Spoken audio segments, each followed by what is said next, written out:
Hello everyone. Today I've got 3 exciting new horror books for you to check out that will remind you of one thing. Sometimes the dead things do not want to stay dead. That's always a good theme. Death is a great trope in horror novels, of course. And these 3 are going to give you some chills and thrills and scares. I guarantee it. But as a reminder, I also have horror books for sale. The ones you see on your screen are only $1 each. There is a link in the description, but I've been told that that link sometimes doesn't work. So I will also leave the link in the pinned comment at the top. And if one of those links don't work, the other one should, if you're interested. All right, let's get started. So the first book I want to talk about today is out right now. The other 2 are going to be coming out next month. But this one is called A Dark Rue by Blaine Daigle. This is set in the Louisiana bayou, a big family home, and it's about a brother and sister. They've recently lost their mother.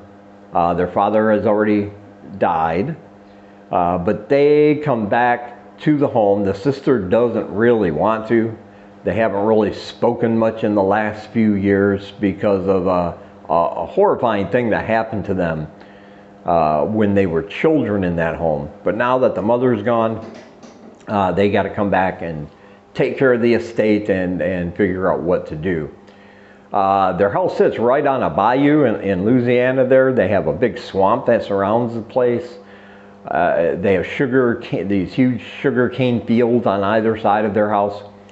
And it's not going to take long before we learn some things that happened to them in the past in that home, and really heartbreaking and things that would affect somebody for most of their life if it happened to you in real life. And now that they're back, they have to figure out what to do. But it doesn't take long before the sister starts seeing things. A huge hulking creature that seems to be lurking on the edge of those sugarcane fields. She feels pulled and compelled to go into the swamp area, and we're going to find out that that swamp has some supernatural things going on with it. And in the meantime, the brother seems to be almost obsessed with staying in this house. He feels drawn to it. He starts changing over the course of time, and the sister starts noticing some strange behavior from him. And these things she's seeing, this creature in the sugarcane fields, and her compulsion to go into the swamp just starts increasing and increasing and increasing. And we're going to find out exactly why all this is happening, what's causing her brother's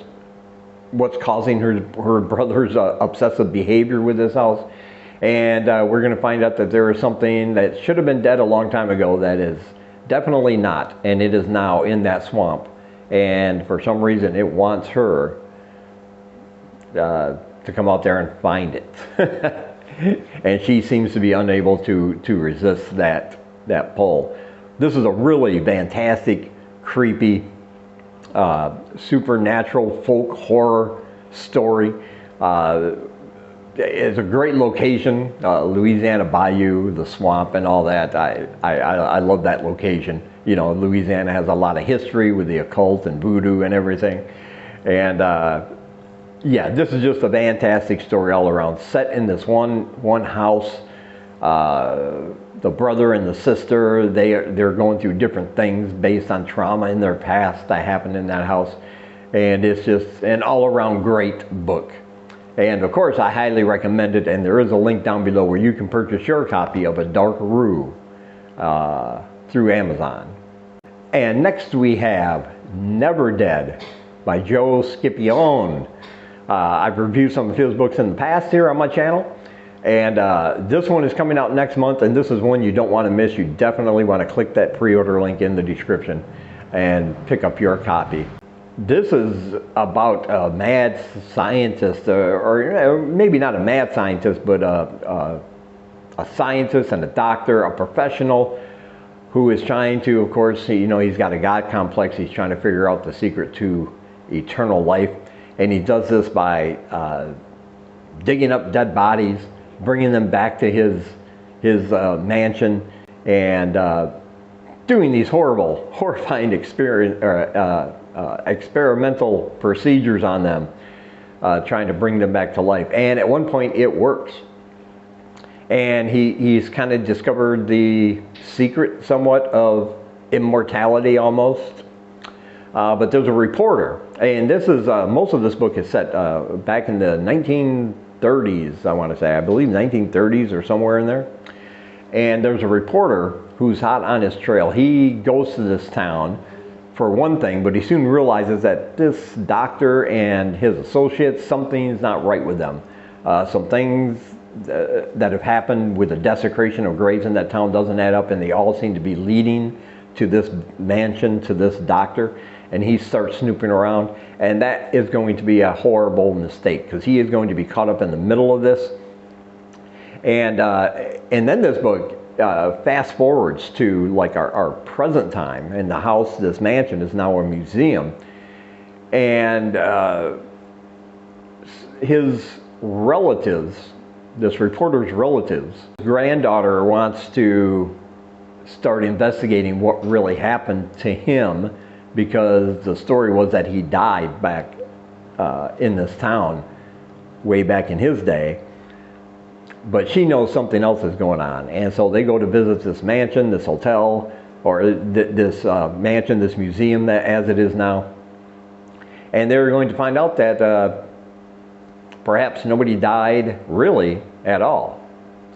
Because what happened when the doctor found out about this immortality, and the way they're going to present it to the world for everybody to make a lot of money, is just absolutely terrifying. The things they put themselves through, because they can't die.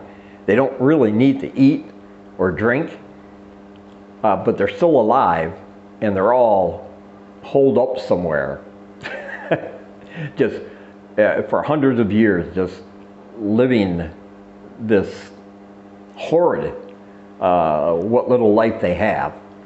I don't know how else to explain it. You're just going to have to read about it to find out. But there's definitely things that should be dead that are definitely not dead. And this granddaughter is going to find out the secrets of what happened to her grandfather, and also what's going on with this spooky house. And she's going to find out in a very terrifying manner. Let's put it that way. So yeah, I highly recommend this. Like I said, it's coming out next month, and you definitely want to read this. And again, there is a link down below where you can order your copy through Amazon.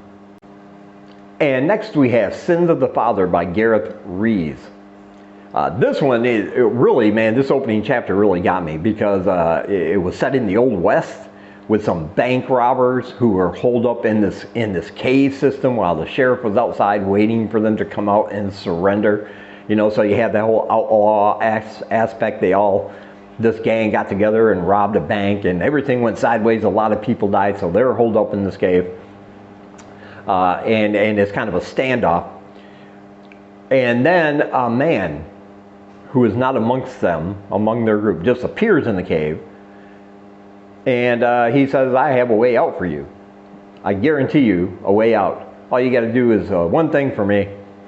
And what he wants them to do is something that divides them. Part of their group says, yeah, I'll do it. I don't care, because it means I'm going to escape. But the other ones, even though they're bank robbers, they do have a conscience. And they don't want to perform this heinous act that he wants them, the stranger wants them to do for some reason. And the heinous act is he has a baby for some reason.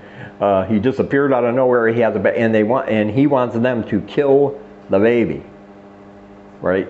Sacrifice the baby in front of him, and then he guarantees them a way out. But like I said, half the group there are not into that baby killing thing at all, and they decide to leave. They decide to take off.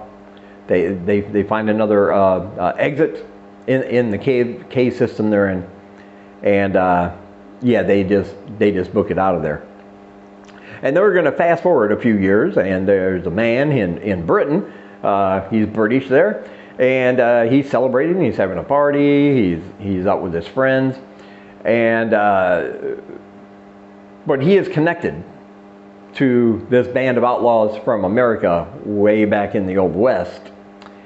And one day when he's out partying on Halloween, he's going to meet a woman from America who's kind of going to save him, because this thing, whatever this man was supposed to be that wanted these people to sacrifice the baby, he is something else. He is not actually a man, and he is creating his own army of people, and he has a plan in mind, because this thing in the cave happened 100 years ago, and after 100 years, now that this young man's father has died in a car accident, that triggers this thing to be able to hunt again. And what he's hunting is the bloodline of all those people who got away from that cave way back 100 years ago. And this man in Britain, he is the last of that bloodline, and well, along with others, including the American woman, and they must be destroyed. But he convinces people to commit these horrible atrocities, and they all worship him. You got a pastor of a church, a regular church, who's a secret worshiper of this demon lord. You have a serial killer, believe it or not, but this serial killer has committed 6 or 7 horrific murders and is currently being tracked down. However, he is not on the side of the bad guys here, because he is being spoken to by a man calling himself Raphael, supposedly an angel, trying to tell him that he's going to be instrumental in stopping this demon lord from fulfilling his fantasy. So you got the serial killer as the good guy, kinda, and then you got all these other people, normal everyday people who just worship this demon lord, and they will do anything for him, like in public, in front of anybody. They will just go up and start slashing and killing, and there's going to be a lot of bloodshed, and a lot of people are going to die at the hands of these people. And in the meantime, we're going to find out the connection between this guy from Britain and this American girl, and how they're the last of the bloodline, and if there's anything at all they can do to survive, because this angel Raphael is also speaking to her, although he doesn't hear anything from this angel, but she definitely speaks to the angel, and every so often he'll give her different ideas, different directions, ways to go, things to do. And it's all going to come together. The serial killer, this group of people dedicated to this demon lord, the angel, the demon lord himself, this guy and this girl. Eventually they're all going to come together, and it is going to be a literal bloodbath as these forces collide. And we'll find out what each of their roles is in the scenario as we go along. So yeah, this is a very epic kind of book. It covers a lot of characters, and there are some twists and turns near the end, some things you probably didn't see coming, but it's very intriguing, very engaging, and of course I highly recommend it. And there is a link down below where you can purchase your copy, again through Amazon. And as always, I want to say thank you for taking some of your time and spending it here with me. And until we meet again, keep reading spooky, my friends.